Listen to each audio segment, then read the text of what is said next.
a special live edition of the Ad Podcast coming to you from Cabo San Lucas during a short week here in the States. We've got a super exciting guest for you guys today. As you guys know, I've been working on a lot of questions around how AI is intersecting with the direct-to-consumer world and the world of retail, both online and offline retail. And I got pitched a great expert today. Chris O'Neill is a veteran tech leader with over 25 years experience leading product, scaling businesses, and working as a turnaround exec. He spent nearly a decade at Google, including in senior leadership roles at both Google X and head of Google Canada, where he took them from, I think it was $500 million to almost $2 trillion in market share, so 4x to Google's presence in Canada. And he served as CEO and chairman of Evernote, where he helped stabilize the company and refocus mission. And more recently served as chief growth officer at Xero, and now leads as CEO of GrowthLoop, a cutting-edge AI and data-driven customer growth platform. He also sits on the board of several major companies, including Gap Inc., and he advises high-growth startups and invests in promising tech companies. So, Chris, thanks so much. Really appreciate you coming on and talking with our audience a little bit. Yeah, it's great to be here. Looking forward to a fun conversation. All right. Well, I know I just gave a bit of a mouthful of a bio, but if you don't mind, we always like to hear people's origin stories, kind of how they got in the world of tech and entrepreneurship. So tell me a little bit about yourself. Where'd you grow up? What'd you study? And how'd you get kind of into what you're doing these days? Sure. So I was born in Toronto. I'm a proud Canadian, and born and raised in small towns in and around Toronto. My parents were retailers, so we moved frequently. So I grew up in a town of 7,000 people on the banks, the banks of the mighty Maitland River, on the shores of Lake Huron. And I was early in my life. I was just an athlete. I played every sport imaginable and wasn't too into school until I went away to school to play hockey in Toronto, in boarding school, and I sort of opened my eyes to a world of education, and really became really passionate about school and learning, and that's where my career started up in Canada. I found my way to the Valley for what was 2 months on a consulting project for a large bank, of all things. And that's led to really a career of close to 25, close to 30 years in and out of technology since. So I've been really, really fortunate. You mentioned some of the great brands I've been very privileged to be a part of. But really, I really just got the tech bug in me early. I've been through many cycles. As I said, I've been at lots of different companies, size and shape and scale, and been very, very fortunate as a technology leader to be part of some incredible teams. And I'm happy to unpack a little bit of that today. And you covered some of the names, so I won't repeat them here.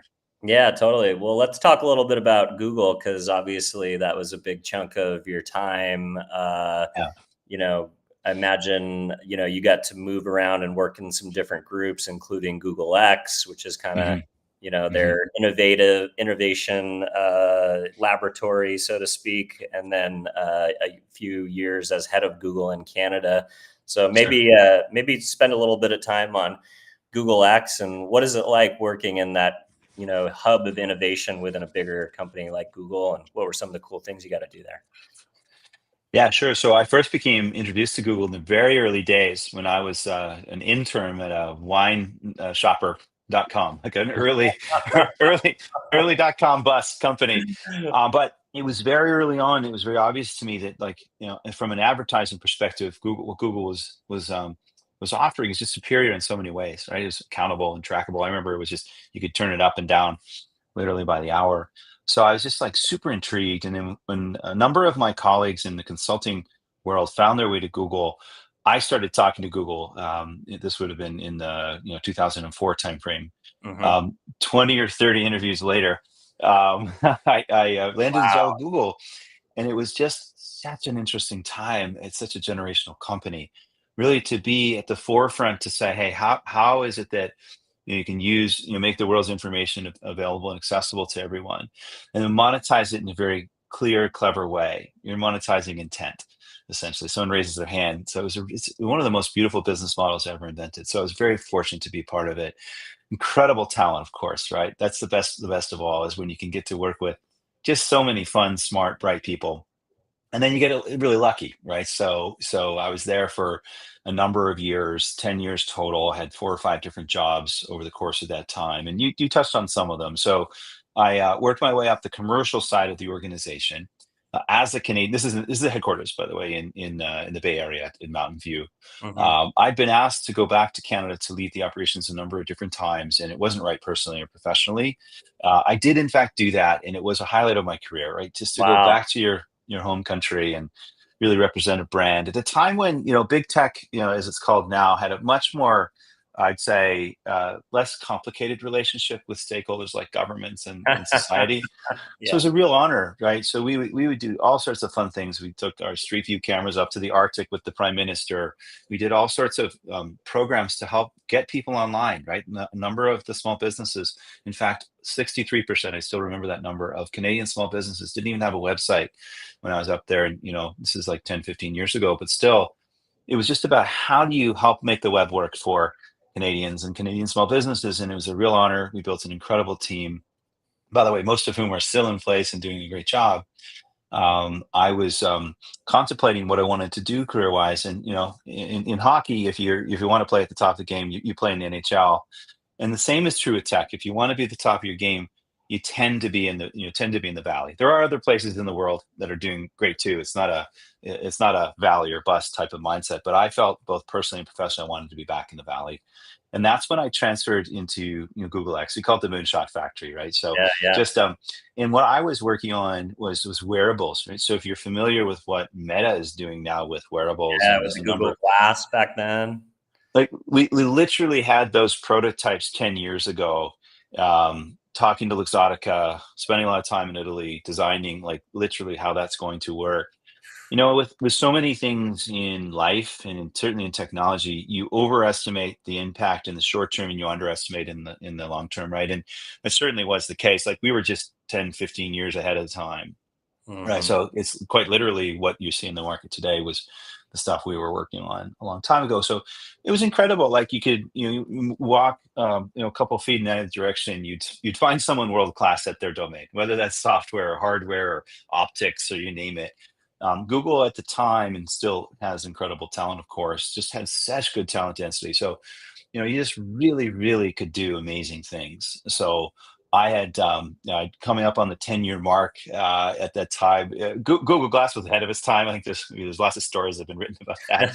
Um, and I think part of the journey in life and professionally is not being afraid to have courage to take risks, right? And even if that means you fall on your face sometimes, right? I have plenty of those stories, right? I'm not one of these people that is delusional in thinking that everyone's career is up and to the right. That certainly hasn't been the case for me. I think it's certainly not the case for any great leader that's trying to dare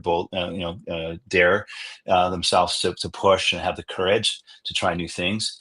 So, they were just ahead of our time. So we wound that down and I moved on, right? And I decided after just under 10 years, it was time for me to spread my wings outside. So that's led me to many chapters in technology, B2C, B2B, now a whole bunch of AI related things. I had what I call a semester at sea as a venture capitalist. I enjoyed that very much. So I'm a very curious person and I like to try different things and push in different directions. To me, it's all about the people that I've been fortunate to collect and/or earn the right to spend time with, whether that's an advisory relationship, which is actually how my current gig started, really just advising great people, tackling interesting problems. That's how I'm oriented. I've been very fortunate, as I mentioned, throughout my career, and so that's really what guides me right now. Is people I enjoy, you can learn from, solving problems that I think are worthy in a mission, with missions that matter in the world. So that's been my journey. You mentioned some board work. I think you learn different things from different altitudes within companies, whether it's a company you're starting from, the very very ground up, or Fortune 500 company like Gap. Right, I've been very very lucky to be on that board for 7, coming up on 8 years. Wow. Again, great people. Fisher family, amazing, amazing contributions to the world. whether that's the local community in San Francisco or certainly the many brands of Gap. And it's been fun to be part of that story too, because it's on a very positive trajectory right now under a great leader and a great leadership team. So I just lucky to be around iconic brands doing interesting things, and really always try to find a way to add value, whether it's big or small. I love it. One more point on Google. Would love to get kind of your current take of, where they are in kind of the AI arms race. I think it's interesting. I read a statistic or maybe heard it at a conference recently that 60% of searches now don't end with a click. Google built this world where we would Google subjects, we would click through and we would do research. And now people are clicking through less often. People are, for the first time, I think, initiating their, the way they connect with the internet, not with Google first. They're kind of maybe going to ChatGPT or some of these other AIs more frequently than starting with Google.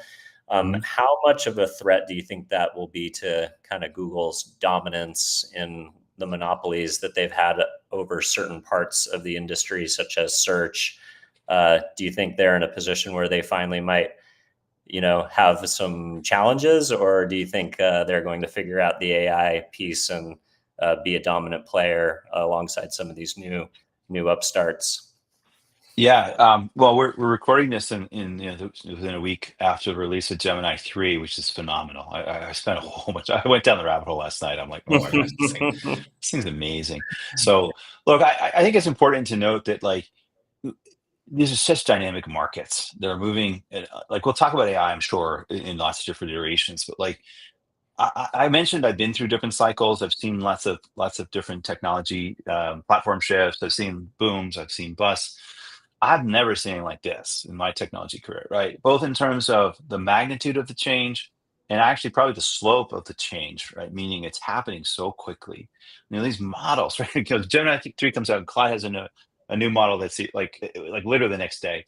It's really hard to fathom, really. And I'm an optimistic person about all this, by the way. But to your point about Google, it is Google's doing well, right? On balance, right? So you have them OpenAI woke up Google, right? I think there was a time and a place, call it a year to two ago, where Google was sitting back. Keep in mind the many advantages that Google has, right? In terms of multiple billion user plus products. Think of YouTube, think of Gmail, go down the list, search. That affords Google an advantage, right? To basically have a trusted relationship with so many users. And that also affords them a data advantage, which then put together in context all the way down to what are called TPUs, right? Their Ironwood chip competes with NVIDIA. They actually have designed their own chips. So they have advantages all the way down to the metal, literally, like chips, all the way to the front end applications. That affords them opportunities should they choose to lean into them. Now, historically, in the last year or two, I think they were a little flat-footed. They were really scared to make any mistakes or missteps, and they were playing conservatively.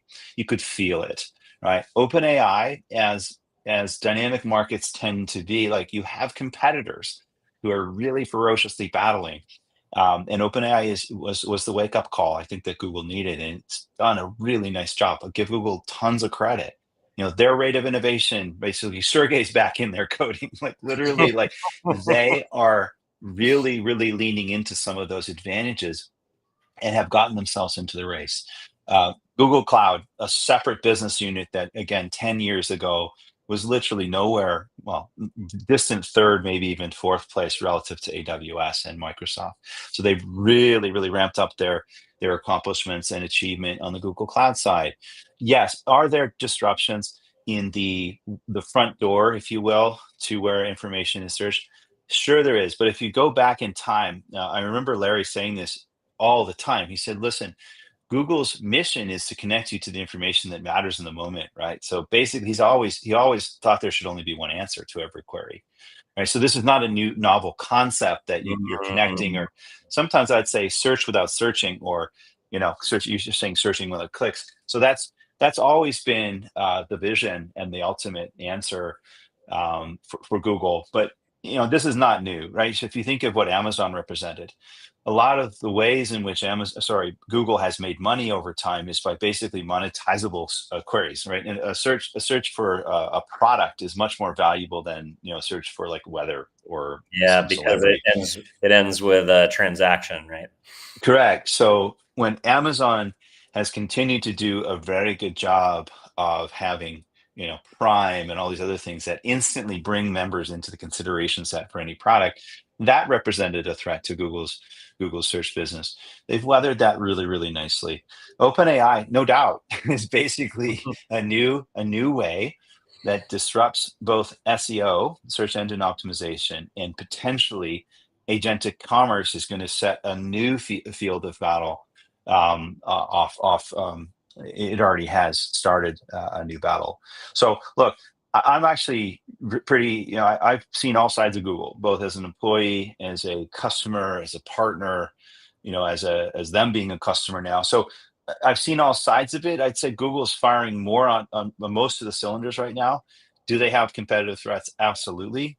I think that's actually where I think the government has a role to play to just sort of maintain a level playing field, but not try to get too cute and try to overregulate a business that is really forming as we speak. So those are my thoughts. I could probably go on for much longer, but I'm sure we got other topics to talk about here today as well. Yeah, no, I love it. I think I definitely see OpenAI as the first time that I've like truly embraced voice. I think prior to OpenAI, Yeah. I have a Google Home Assistant, I have Alexa devices around the house, but Mhm. it wasn't part of my daily, Yeah. user behavior of trying to interface with the internet. And as much as I love the Apple ecosystem, Siri is just such a disappointment of what Yeah. it could Siri have been. sucks.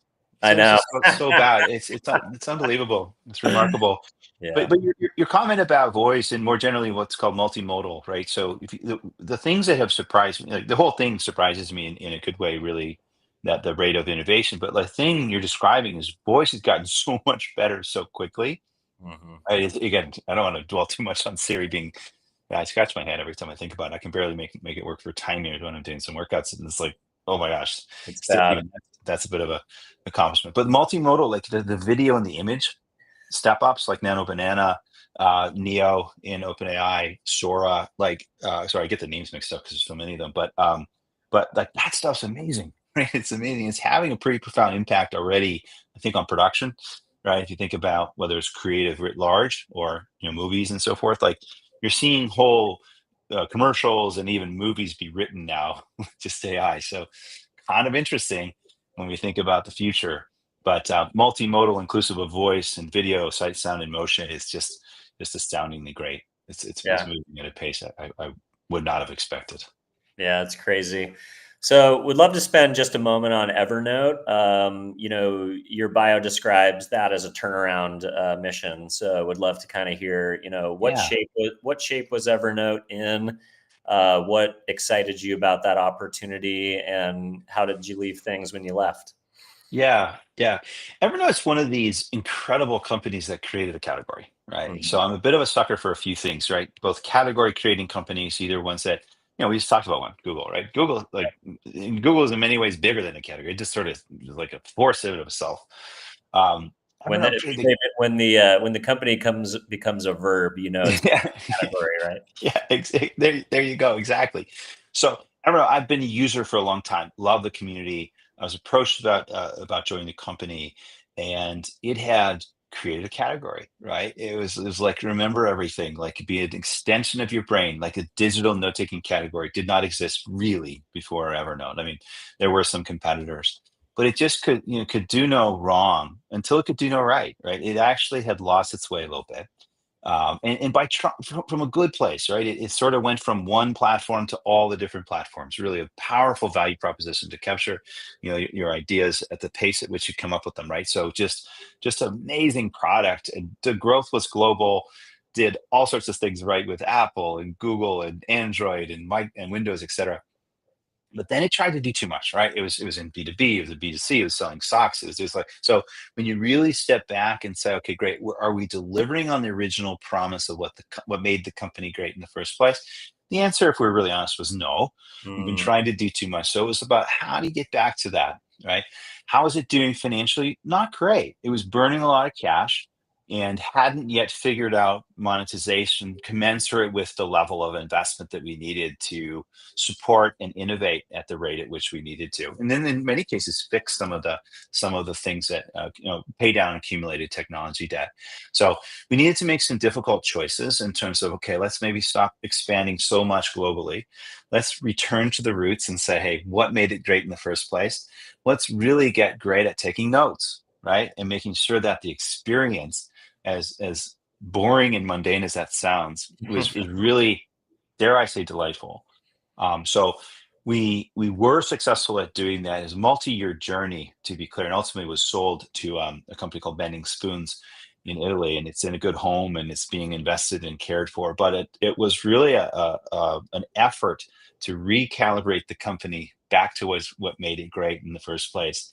So we left it better than when we found it. I'm very proud of the work the team did to, again, establish a solid foundation and start to figure out the business side, as well as reinventing the technology infrastructure and the actual performance of the product to, again, make sure that the original promise we made to our users was fulfilled. So very Yeah. happy, and met some wonderful people along the journey there. That's awesome. Think of another product that was, ahead of its time almost in a way. Like if you think about the ubiquitousness of kind of, stream of conscious note taking and Yeah, how LLMs are now a part of that journey and can kind of, take your, idea diarrhea, for a lack of a better word, and turn it into like actionable insights. Like yeah, the note taking apps inside of calls now are just freakishly good at like not they only taking are. notes, but creating action items and parsing out to-do lists to team members and stuff. But feel like Yeah. I feel like the promise of those productivity apps are now catching up to the dream, now with AI. It's a really good insight, Dylan, and that's indeed a lot of the investments we made at the time were around. We didn't necessarily use the same vocabulary, but it very much was like, you have billions and billions of notes, right? With permission, they're very personal. What the opportunity was, and we were early in this journey. And I remember coming across a video when I was being interviewed back then, and I was literally describing what you were just describing, to say, look, people are using it for notes, and how about we take the notes and not just keep them as a repository, although that's valuable, but then start to turn them into action, whether that's automatically turning into tasks. Things like Gong and these like recordings of sales, things like that was very much what we were prototyping at the time, to say, hey, people are using these for certain use cases.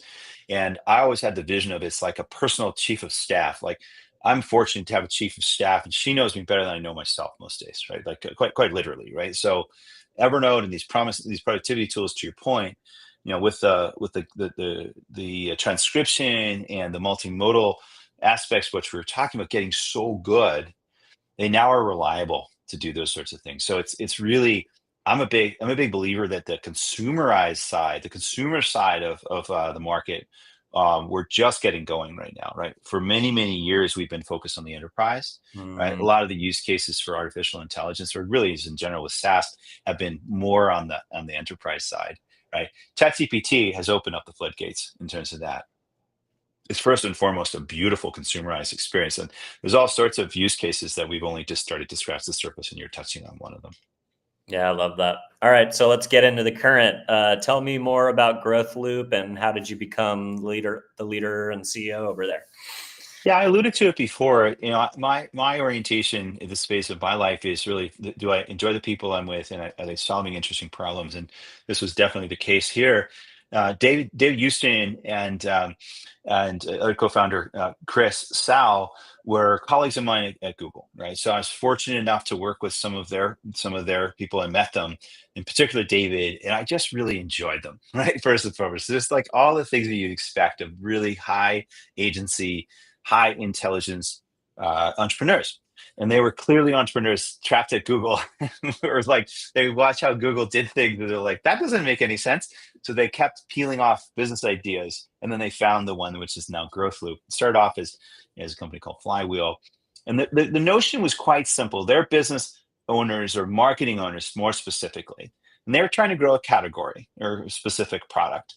And in order to do that, they'd have all sorts of ideas. They'd be like, okay, maybe we should email someone, or maybe we should send an ad or whatever, like all sorts of things. But the practical reality of how that idea got translated into action and ultimately impact was very circuitous. And this still exists largely today. But the problem they sought to solve and eliminate was, I'm a business owner. I have to go over a data team and have to line up and get in line in that we call it sometimes the data bread line.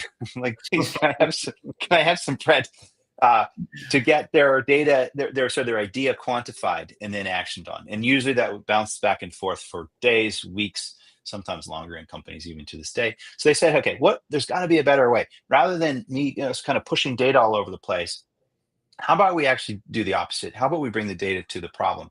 In other words, how about we actually put this into a data cloud? In this case, it's called BigQuery, Snowflake, Databricks. There's all sorts of data clouds, which are really, really, really catching, hitting their stride. They're really growing well for a reason. So instead of like having information fragmented all over the place, put it in fewer places, and then you put intelligence on top of the data, right? And then you actually solve a lot of the back and forth and inefficiency. Okay, that's where it started. And my involvement was just advising them. I was off doing some of the other things we've talked about. Eventually joined as an advisor, made a small investment in the company. And then as the founders were thinking about what they wanted to do next, they invited me here to the current role as the leader of the company, in part because I saw, and so did they, to be clear, but really saw a future where it's agentic, right? We'll call it agentic marketing. And really at every step of a growth loop, you really actually are using agents, whether that's to do some of the more mundane data cleansing and data movement into the cloud, identity resolution, so you know as much about your customers as possible, so that you can do interesting things for them, right? As opposed to not knowing them and bombarding them with unfocused ads. This is about beautiful experiences or reducing bad ones. But starts with applying agents at every step. So who are you talking to? Who ought you to be talking to? And then you start to orchestrate experiences that are delightful. That's at the highest level what we're up to. And if I think about the problems that we're solving, really marketing has made so many promises for so many years and they've been unfulfilled, right? Mm. Marketing's this cost center. It has the opportunity, the AI redo is sometimes what I call it, to be what it was meant to be, a growth engine that Mhm. delivers beautiful customer experiences, right? There is something beautiful about an experience where a brand knows me and they offer something to me that is delightful, right? I like to ride my bike, right? A lot of, like, Rafa is one of my favorite brands, right? I'm engaged with that brand and they know me and they offer me things, whether that's in store when I go to visit them, or whether it's online, right? There's a whole bunch of opportunities, and the world is opening up to us right now to say, how do we use agents to basically allow that growth wheel, or that growth loop is what we call it, to allow companies to grow faster and better. So that's in a nutshell. We can unpack that if it's interesting to you, but Yeah, we're really fortunate. I like to spend a little bit of time there. So you're talking about a primary problem that a lot of enterprises face, which is they've got data stuck in a lot of silos, whether it's inside of these walled garden self-serve ad Yeah, buying platforms, and then they've yeah, got, and I'm thinking from a marketer's hat, sure. they've got data stuck with their media agency, inside of their ecosystem and first and third party data providers. They've Correct. got they've got point of sale data, they've got Yeah, e-commerce data, they've got data from platforms like Shopify or Amazon, which they may yeah, have not have full access or some access to. yeah. Is this what I hear people referring to as like a data lake, where they can kind of get that all in one place? Yeah, exactly. So whether that's Snowflake, so different companies call them slightly different. So Snowflake would say a data cloud, or Databricks would say a data lake. Google would say BigQuery. There's many different providers, and that's exactly right. And the goal is to put the data in fewer places, right? As opposed to having it all over the place. You want to put it in fewer places.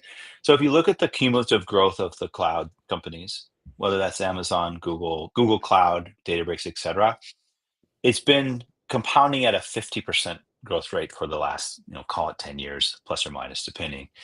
Astounding growth. And why is that? Well, there's a whole bunch of reasons. From a cost perspective, it's more advantageous to have it in one place. Security. It sounds counterintuitive, but it's actually, these companies are very, very good at security. Um, so moving data around is less secure than putting it in fewer places, right? And then, of course, one of the biggest ones, so cost savings, security, and now AI comes along, right? You want to train models. Models need context. Context needs to be in the form of data and semantic layers of understanding of the data. So you define customer data in a certain way, or you define business logic in a certain way. That's where these clouds start to shine. So that's exactly right. So at the highest level, the rise of these data clouds and the performance of these models, the agentic opportunities together form amazing opportunity, and also potentially challenge the systems of record. Right? If you think of this, the Salesforces and the Adobes and all the different SaaS providers that have been historically called the systems of record, right? With SaaS business models and sort of walled gardens that are not necessarily interoperable. We have seen the high water mark for those business models, in my humble opinion. Right? Interesting. And you're starting to see a couple of them happen. So there's two very interesting deals that happened in the last couple of months. Snowflake, led by Sridhar, who's an amazing leader. I'm biased because I used to work with him at Google and had the good fortune of investing in this company, Neva, before he became the CEO of Snowflake. You look at a deal he did with Workday. So Workday's trying to have agentic experiences, right?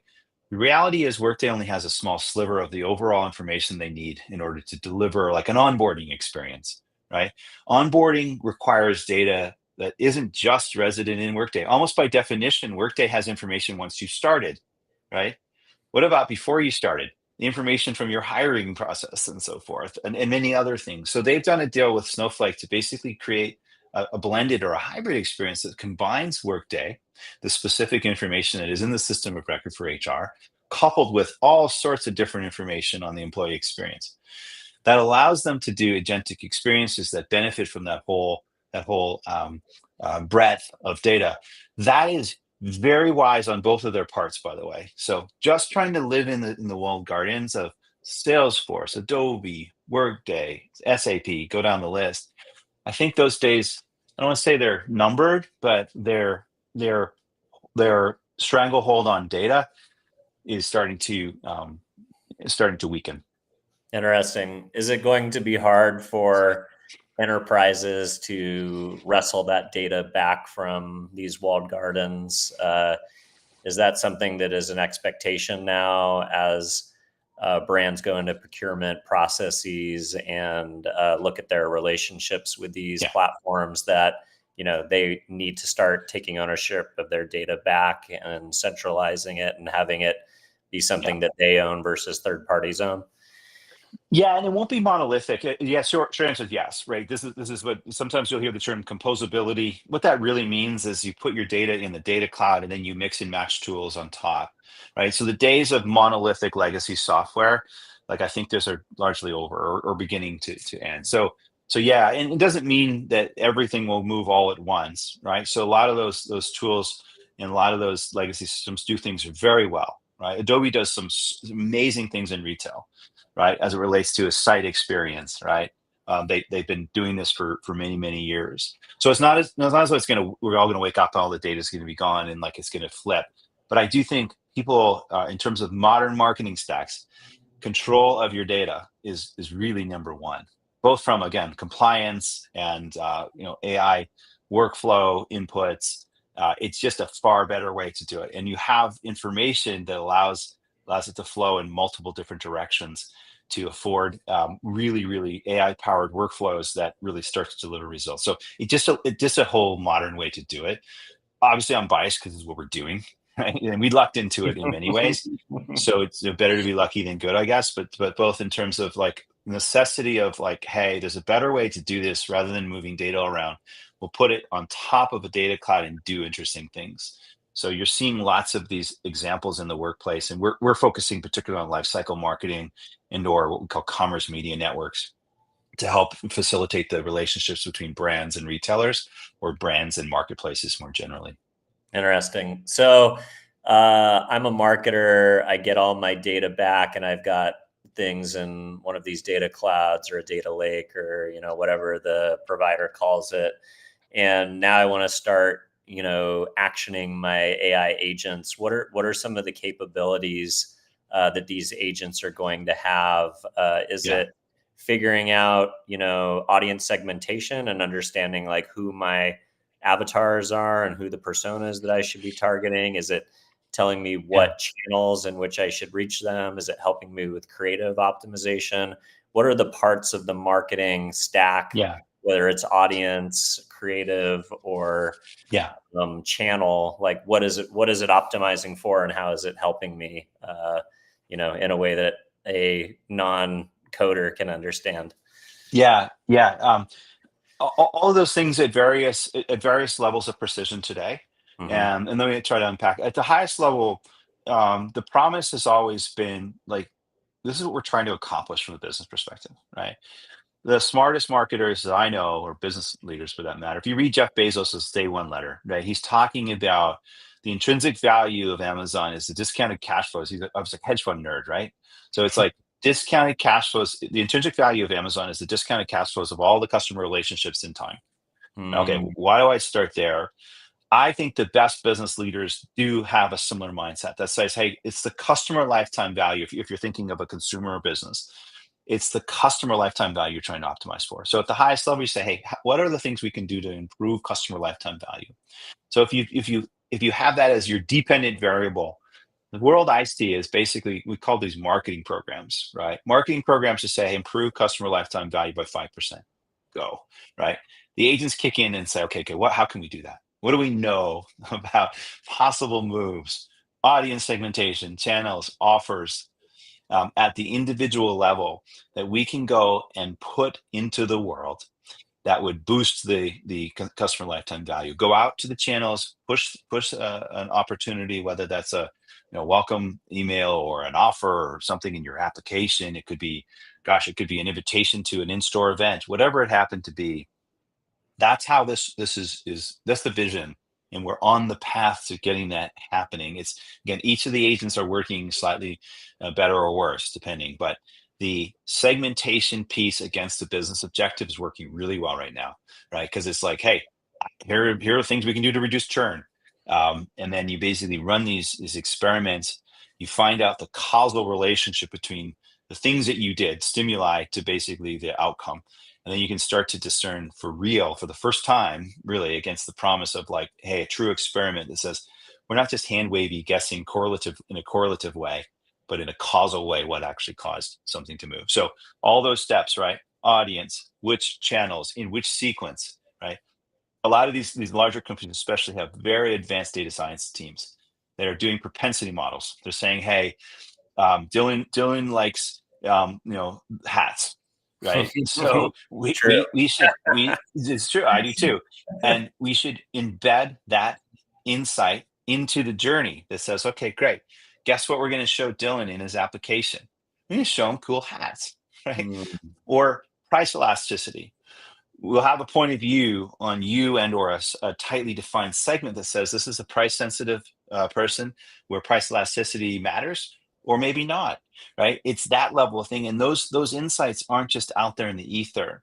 They're actually high precision integrated to say, okay, great, maybe the first thing we do is offer Dylan a hat, and then we try to get him to buy, I'm going to make this a silly example up, a belt, right? Or maybe we know you're a sports fan, right? So maybe we'll offer you a ticket to your favorite sports team, right? It's that level of precision at that level that is now the opportunity. Okay, and creative optimization, right? When I was talking about multimodal before, the ability to do sight, sound, and motion and images. In the early days, 6 or 7 months ago, I was like, oh my gosh, this is just a disaster. This is not going to work. And now we're actually starting to see, gosh, you can create a brief that would say, hey, how do we get after the Dylans of the world? Right? Or how do we get after that 5% reduction of churn? Whatever the business objective happens to be, we're seeing the ability to turn those into actual creative assets right now. That's coming along quite nicely. And then you run all these experiments and you read it back into the data cloud.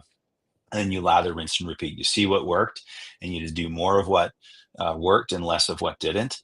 And again, make suggestions to the humans. Like, this isn't just some human-free example. It's like, okay, which of these ideas or suggestions do you want to take up and continue to go down the path? So that's the world we're operating in, right? So both audience creation, thinking of journeys, execution into the different channels, figuring out what worked, reading it back in, doing insights and measurement and analytics on top of that, and then making suggestions, and hence the form of loops. So we talk a lot about loops, not funnels, and this is precisely what we're talking about. How do you have loops through all these different steps so you can get smarter and do more of what works and less of what doesn't?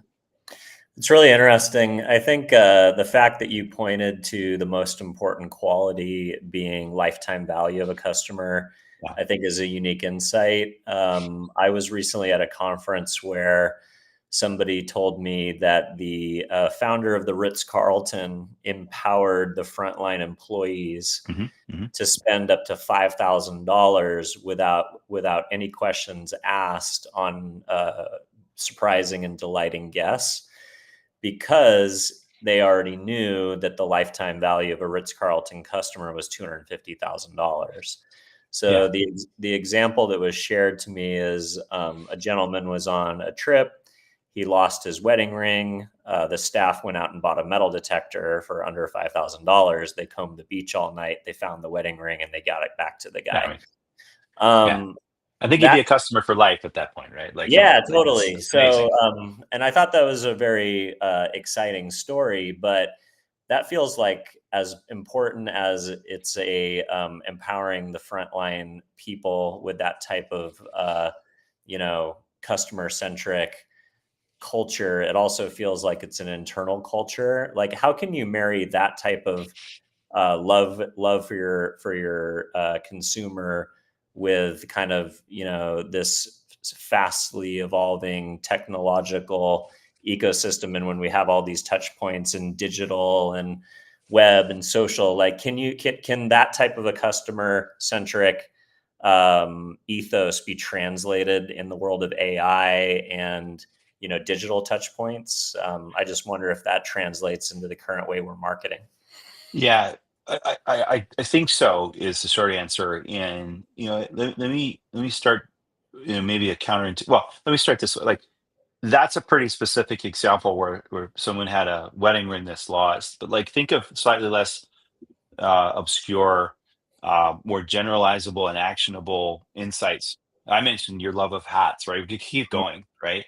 In my case, I like cycling. I love hockey. I love drumming. Like, if you have a full resolution view of both the things that you know about me and or can intuit, right? We talk sometimes, a lot of people talk, even to this day, talk about demographic based targeting, which I think is useless, right? Like, I may have gray hair, I'm slightly older, but like, in many ways, I behave like my 20-year-old son, Yeah, of right? course. Right. So I don't mean that in a weird way. I just Well, no, think like I think you're onto something there. It's like it's not who we are; it's how who we think we are, right? psychographic, right? And it's that's knowable stuff. So rather than treating me as a 52-year-old whatever who likes cycling, like, okay, great, that's cool. That's better than, I guess, treating me like, a totally unknown person. But you can go, it's knowable to go all the way down, and not in a way that I would offer certain brands, right? I'd be willing to offer those things. So I guess that's part of where it starts, is not just surface level understanding of who your customers truly are. Yeah, I spend some time when we do board meetings at Four Seasons, right? They do a really good job too, right? And they actually show me ways in which they remember me from last time. They offer me pillows. They put certain type of food in my room when like, that's the source of great experiences, not just interrupting me with irrelevant crap all day. Right? It's like, please, well, stop doing that.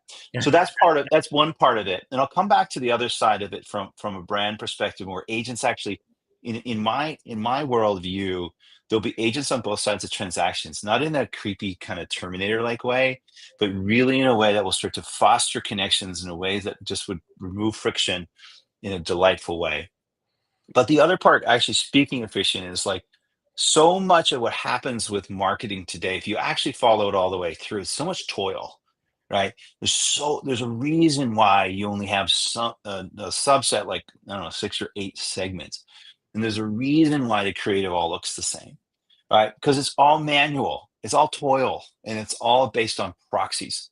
It's not at the individual level. It's not based upon real insights about what's happening in the world, right? Part of the reason Gap's doing such a nice job in its journey right now is they're actually tuning into the cultural zeitgeist, Mm, like the 90s nostalgia, the wider pants, culturally, like they're doing stuff with cool influencers like Cat's Eye, who's like this amazing influencer. Like, humans are really good at that. Like, that's the stuff that's fueling the turnaround of some iconic brands. So removing the toil, allowing humans to do what they can uniquely do, right? Understand what's happening in the world, and then start to make the connections. So that's how this is going to happen, I think, for great brands who really have the courage to invest in their creativity, invest in great design, and then really overinvest in the underlying foundations of the data layer, the semantic layer, so like the toil can go away or be minimized at worst, so that you can start to create experiences again, not just in a mass like way, but actually all the way down. And back to my example with the individual, right? AI can actually not just make this a shirt, right? That's gray with a stripe. It can be, you know, I think of it like Yahoo used to be back in the day before Google existed. Yahoo was a directory, right? It was mhm. sort of a directory. Everything had to have like little subtitles and like fit into a neat little subdirectory. Along comes Google, right? And says, no, no, no. What Dylan's looking for is a hat, right? Or Dylan's looking for a vacation, right? You're not wanting to go down a taxonomy. Similarly, in terms of agentic commerce, it will know that I love certain things. It will basically, the products on the other side can be imbued with meaning in a way that isn't like Yahoo directory that says this is a gray shirt size extra large with a stripe. Like, no, it'd be like thousands upon thousands of attributes that AI will imbue in this. This was I'll make it up. Like, this was the shirt that was, worn in a race in the Tour de France. It was like, an influencer in Paris that wears it when he goes clubbing. I'm making this stuff completely Yeah, up. yeah, But sure. my point is there's so much more nuance to experiences if we let creativity take over, and then we allow the machines to kind of come in and start to allow the attributes of products and experiences to take shape so that there can be a matchmaking that the best brands will excel at, I believe. Yeah, that's interesting. So I think you're hitting on the idea of personalization. One of the 100%. things that I thought was really interesting. I don't know if you went to Cannes this year, but I did uh, not know. Yeah. the Amazon port had a fun activation where you could go up to a machine and you could answer certain questions about yourself, and it would spit out a unique fragrance. And There you go. this was a demonstration, and I'm sure the questions, there were only so many variables of it, but it is, I think, a good illustration of the future where our products will be one to one in some categories. Like, we could have a fragrance or a flavor of beer or whatever that is completely unique to us based on what a brand knows about us. But Yeah. how do you keep brand cohesion in a world where brands are potentially servicing individuals with unique products that are customized just to them? But then how do you have a larger brand experience as a collective group of people who, like, Yeah. you mentioned you're into cycling, I'm into surfing. There are certain brands that I buy because they represent a lifestyle that I Yeah. want to portray. And I thought it was kitschy when Vans allowed you to design your own pair of shoes. And I've tried to do it a few times and they busted me for like copyright infringement. And at the end of the day, I just want Vans to tell me, like, what are the cool pairs of Vans that your designers think I would look Yeah. great in, because you usually know more than I do. Yeah. Yeah, I don't have an easy answer for that, but I think that great brands know what they stand for, and they're not Mm, for everyone. So I think that you can create a bigger tent metaphorically, if you're clear as to what the boundaries look like, what those poles are for your brand, right? And again, I think the great brands aren't necessarily limiting themselves to a certain demographic, right? One of the brands that is in the Gap portfolio is Athleta, and there's Mm, a fantastic new leader, and Maggie's her name, and just listening to her vision for where she wants to take the brand. She's got young daughters. I have a young daughter, and it's not so much about a certain like yoga.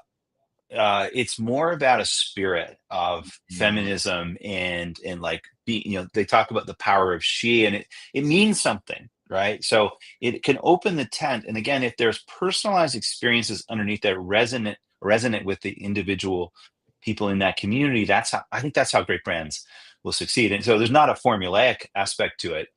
I think I've seen some really interesting debates about, okay, lowest common denominator, right? Meaning if everyone has the same things, like the sea of sameness is already a thing in brands, right? You see a lot of brands that sort of look and feel the same, copy and the creative almost looks the same. So that's a big challenge we face today.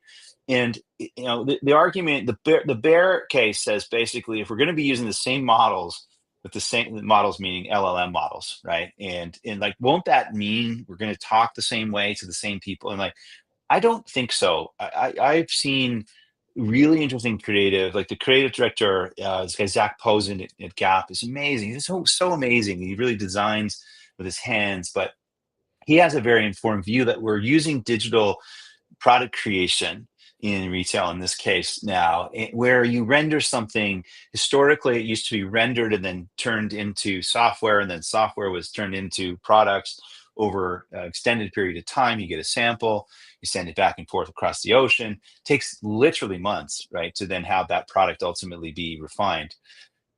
Think of a world now where you have a brilliant idea for a dress, or whatever, a new pair of surf shorts or whatever. You can render that really quickly. Artificial intelligence can turn it into a sample almost instantly, right? And then you can look at it in 3D within minutes or maybe an hour, whatever. Not months, but an hour. So does that create sea of sameness? I don't think it does. I think it gives the designer infinite amount of capacity, or near infinite amount of capacity, to express his or her creative genius, to say, wow, like, what if we move the pocket here or there? Like, it's not like something that has to be sewed and sent over the ocean. I mean, that's just an example, but you could think, if you abstract for a minute about the overall experience of a brand, right? How can you iterate in real time? So I think artificial intelligence is going to be a real great force and a sidekick to basically help expand the possibility dramatically for experiences, products, what have you. Yeah, I met an AI company recently that deals with the procurement side of the garment industry, Yeah. and their kind of capability is, okay, well, Trump decides to turn tariffs up to 150 in Mm. China. You can literally press a button and move your manufacturing to Turkey, or you can basically Mhm. optimize your procurement uh, Yeah. schema, for a lack of a better word, globally, based on like, okay, Yeah. well, now I don't have to go build a relationship with a factory. My AI can just go out and source the best place and reshore my manufacturing based on, Yeah. global politics or labor force rights, or, whatever Yeah. you care about. They can kind of tap into those networks globally Yeah. and optimize in real time. That's a great example, Dylan. I mean, I think that the bull case on the applications here are, so there's literally, take a retailer or take a consumer product company. I defy someone to find a part of their business, whether that's the supply chain, how they interact with their employees, where artificial intelligence isn't going to help them in some way, right? We have to get out of the doomsday headlines where it's like, oh, everyone's going to lose their jobs, right? I mean, definitely there'll definitely be some refactoring of work. Let's be clear, there always is when there's disruptions, and this is a big one. But I do think your example is a great one, right? There's a company called Quince. It's a bunch of Stanford engineers who have built a beautiful clothing company, direct to consumer, and they don't quite do it as, maybe they don't. I mean, maybe they do. I'm not aware, but they basically have a lot of flexibility in terms of basically taking an idea that's really hot. They're really drawing inspiration from lots of different sources, including competitors, as one does. But then they're building it very efficiently and airdropping it over, quickly, and undercutting on price. And it's because they have artificial intelligence fueling the supply chain. it's because they're very intelligent about monitoring what's happening with trends, and then because they're flexible on the back end in terms of how they manufacture very nice quality things. So we're just starting on this journey, and it's not just one piece, it's the whole enchilada in terms of how companies are operating, and that's both scary to some people but also really exciting to many others. Yeah, it's pretty exciting. So, I want to just take a moment to talk about your work with Gap. So, you mentioned you've been on the board for 9 years. You've done a lot of different things in your career. You've been a VC, you've been at startups, and you've been at one of the biggest companies in the world, which is Google. Mhm. What specifically attracts you about board work? What does that look like day to day? And it Yeah, sounds like you're pretty bullish on Gap. Not just as a yeah, board member, but you speak no, very highly of them, and I agree. I think yeah, they've done some amazing work in the last year or two in making themselves relevant, where maybe yeah, in the last 10 years they weren't as relevant to, say, the Gen Alpha yeah. category. Yeah, it's interesting. A lot of people ask me about how to get on boards and why do I do boards, and like I'm just about learning to me, right? It's about learning and making a contribution. The mission does matter to me, right? If you go back to where Gap was formed in 1969, and they literally saw literally a gap in the market, right? They were, between they're selling Levi's and records, down on a store, Ocean Avenue in San Francisco, and so they had a really bigger purpose than just selling clothes. So that's part of it, but is learning, right? I learn as much from the people around the table as I do, the employees themselves. So to me, selfishly, it's about learning. Right? How can I learn to continue to grow as an executive and a leader? No, I aspire to take a company public one day, and knowledge of the public markets and the ins and outs of how you run a publicly traded company is vital. I've been on this journey both here and in another publicly traded company up in Canada called Tim Hortons for a while. Oh, So I've yeah. learned a bunch about that, but it really does come down to brands. I love iconic brands. Gap's certainly one of them. Banana, Old Navy, and Athleta also very iconic brands in their own right. And then, as I said, just the people. Like I'm really fortunate. I serve alongside with some amazing board members. Again, I learn a lot from all the time. And then the Fisher family has done a really nice job over the course of time, and basically nurturing these brands and giving back to the community in different ways, big and small. So that's largely why I do it. It's just I just enjoy it very much and learn a lot. And I think I like to I think I contribute in certain ways. Obviously, Gap is on a journey technically too, in terms of how they can um, build their data layer, how they think about loyalty, how they think about modern marketing, things that I have an opinion on and have a little bit of expertise to back it up. So I really, where I can, I like to lean in on a few topics as and when the CEO Richard wants me to. So it's a nice brain trust of a board, and it's fun. I love it. All right, so I think we'll wrap up the home stretch with your ethos as an investor. You've been a VC. You've Mhm, obviously invested in companies on your own. I imagine some of your compensation is tied to performance, so you like upside based on mhm. results. What is your current thesis as an investor? What types of companies get you excited as an investor? Yeah, so I look for asymmetric outcomes, right? The thing about investing is the most amount you can lose is your capital, right?